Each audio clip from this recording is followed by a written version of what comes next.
Los actos jurídicos son una actividad jurídica compuesta por una o por un conjunto de declaración de voluntad del hombre voluntarios y conscientes que, a raíz de un hecho jurídico, dentro de los límites señalados por la ley y mediante el principio de la autonomía privada, regulan por sí mismos con fuerza vinculante sus propios intereses jurídicos dirigidos a exteriorizarse en un fin práctico lícito, posible, reconocido y protegido por el derecho objetivo, resultando de él efectos jurídicos predeterminados y queridos por las partes y que son atribuidos a las partes por el ordenamiento jurídico.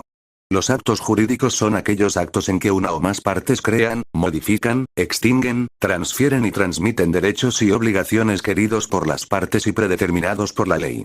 Las partes son aquellas que concurren al acto jurídico para manifestar su voluntad. Cada parte pueden ser una o varias personas.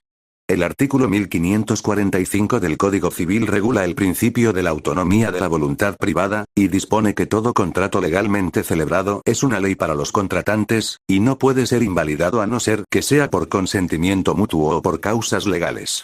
El artículo 2492 regula la prescripción extintiva y adquisitiva, y dispone que la prescripción adquisitiva es un modo de adquirir las cosas ajenas por haberse poseído las cosas después de un cierto lapso de tiempo, y la prescripción extintiva de extinguir acciones y derechos ajenos por no haberse ejercido esas acciones y derechos durante un cierto lapso de tiempo. Existen distintas clasificaciones de los actos jurídicos, y principalmente formulan estas clasificaciones de actos jurídicos con el objeto de saber cómo nacen a la vida del derecho o cómo se perfeccionan estos actos jurídicos. También es importante para poder determinar la naturaleza de los derechos, las obligaciones que se generan y la forma que han de ejercerse y cumplirse. Así, existen en primer lugar clasificaciones legales de los actos jurídicos, sin embargo, el Código Civil no clasifica los actos jurídicos, sino los contratos. Por ende, lo que hacemos es aplicar a los primeros las mismas categorías que la ley contempla para los segundos, es por eso que hablamos de clasificaciones legales.